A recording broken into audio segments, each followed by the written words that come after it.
Hello दोस्तों, आप सबका स्वागत है आपके अपने चैनल थोड़ा कौमी थोड़ा संगी पर। आज का वीडियो थोड़ा अलग होने वाला है, लेकिन अगर आप इस वीडियो को एंड तक देखेंगे तो आपको समझ आएगा। ये सिर्फ सिनेमा की कहानी नहीं है, ये पावर की कहानी है, ये नैरेटिव की कहानी है और भारत में कल्चरल शिफ्ट कैसे हुआ ये उसकी कहानी है।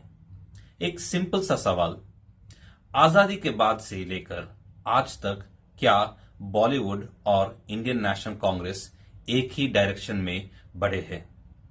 और क्या तेलुगु सिनेमा और भारतीय जनता पार्टी एक समांतर यात्रा करते हुए आज के इस मुकाम तक पहुंचे हैं?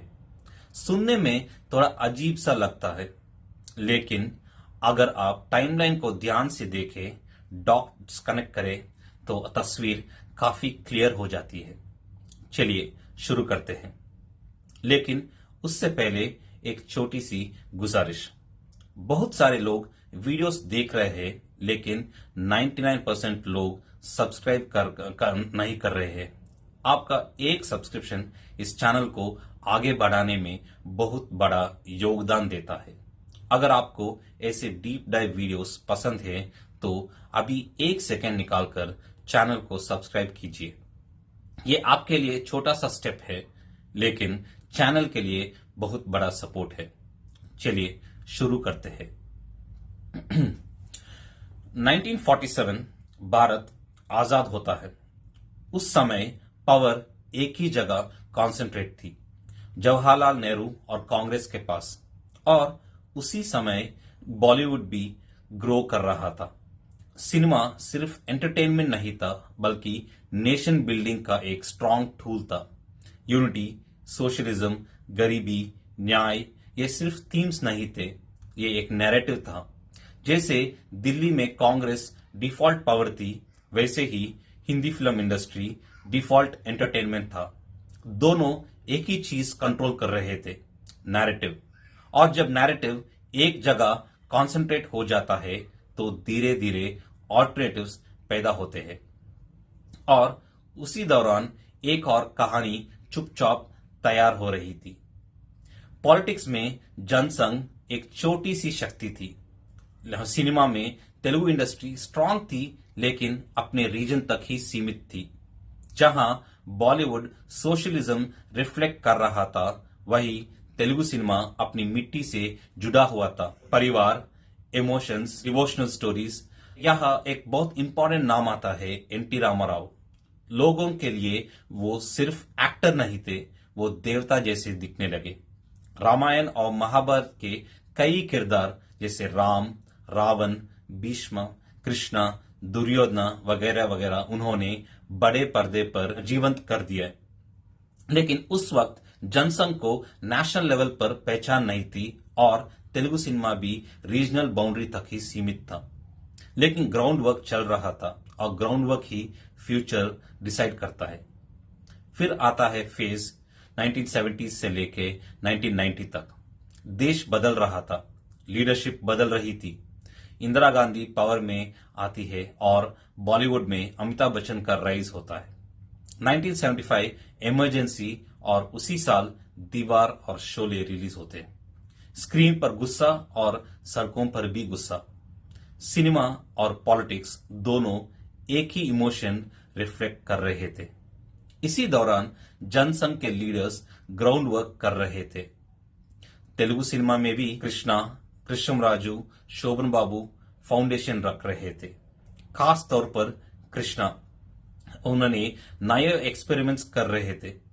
Cowboy movies, James bond style movies, पहला सिनेमास्कोप मूवी और पहला 70 मूवी, ये सब फ्यूचर की फाउंडेशन बन रहे थे। फिर आता है 1980s। इंदिरा गांधी के असैसिनेशन के बाद राजीव गांधी पावर में आते हैं।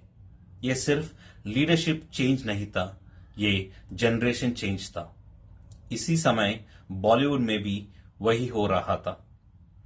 पुराने स्टार्स साइड हो रहे थे और नई जनरेशन आ रही थी। शाहरुख खान, सलमान खान, आमिर खान, संजय दत्त, अनिल कपूर, बॉलीवुड एक नई डायरेक्शन में बढ़ रहा था। इसी समय तेलुगु सिनेमा में एक बड़ा डिस्ट्रप्शन होता है। राम गोपाल वर्मा और उनकी फिल्म शिवा, लेट 90s में यह फिल्म रिलीज होती है। ये सिर्फ तेलुगु सिनेमा नहीं, पूरे इंडियन सिनेमा का स्टाइल बदल देती है। रियलिज्म, रॉ स्टोरी टेलिंग, नई सिनेमैटिक लैंग्वेज। इसी वक्त पॉलिटिक्स में भी एक बड़ा वेव आता है। अडवाणी जी का रथ यात्रा, राम जन्मभूमि मूवमेंट, देश भर में एक स्ट्रॉन्ग इमोशनल कनेक्ट क्रिएट होता है। यहां एक स्ट्रॉन्ग पैरेलल दिखता है। एक तरफ शिवा सिनेमा को शेक करती है, दूसरी तरफ रथ यात्रा पॉलिटिक्स को शेक करती है। दोनों डिसरप्शंस, दोनों मोमेंटम बिल्डर्स। फिर आता है 1990 के दशक। इंडिया कोएलिशन पॉलिटिक्स के फेज में चला जाता है। स्टेबल लीडरशिप नहीं होती। एच.डी. देवेगौड़ा एक south Indian leader prime minister बनते हैं, लेकिन उनका टेन्योर बहुत छोटा रहता है, बहुत देर टिक नहीं पाते। इसी समय तेलुगु स्टार्स भी बॉलीवुड में ट्राई करते हैं। नागार्जुना, चिरंजीवी, वेंकटेश हिंदी सिनेमा में काम करते हैं, लेकिन ये सक्सेस ज्यादा देर तक टिक नहीं पाता। यहां भी वही पैटर्न। पॉलिटिक्स में शॉर्ट टर्म पावर, सिनेमा में शॉर्ट टर्म सक्सेस। क्योंकि रीजनल डोमिनेंस और नेशनल एक्सेप्टेंस अलग चीजें हैं। यह एक और बहुत ही खास पैरेलल है। राजनीति में बीजेपी ने एक स्ट्रॉन्ग ग्रासरूट सिस्टम बिल्ड किया। पन्ना प्रमुख मॉडल के थ्रू हर वोटर तक पहुंच बनाना स्टार्ट किया। बूथ लेवल तक पूरा नेटवर्क क्रिएट किया। बिल्कुल इसी तरह तेलुगु सिनेमा इंडस्ट्री ने भी चुपचाप एक स्ट्रॉन्ग इंफ्रास्ट्रक्चर बिल्ड किया। Theatres, distribution network, screen density, इन सब ने मिलकर सिनेमा को हर शहर और हर गांव तक पहुंचाया। एक तरफ बीजेपी ने ग्राउंड लेवल कनेक्ट बिल्ड किया और दूसरी तरफ तेलुगु सिनेमा इंडस्ट्री ने अपनी रीच एक्सपैंड की। ये दोनों ग्राउंड वर्क आगे आने वाली सक्सेस का मुख्य कारण बने। फिर आता है 2000s। नरेंद्र मोदी गुजरात में राइज करते हैं। गुजरात मॉडल के साथ डेवलपमेंट और गवर्नेंस का स्ट्रॉन्ग इमेज बिल्ड होता है।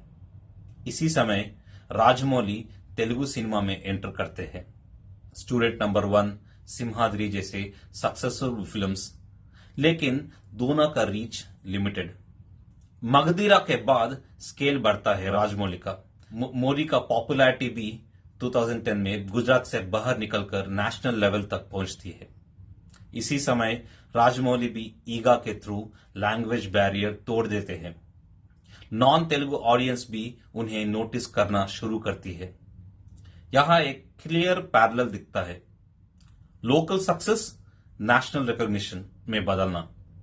फिर आता है बिगेस्ट टर्निंग पॉइंट 2014।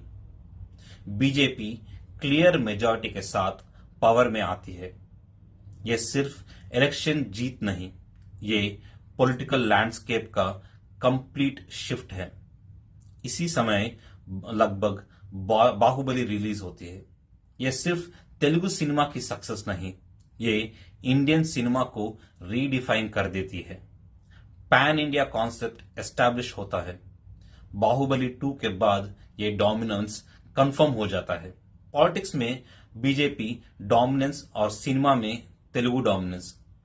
और आज ऑडियंस भी बदल चुकी है, लॉयल नहीं, डिसाइसिव है। और अब आता है सबसे पावरफुल पैरेलल।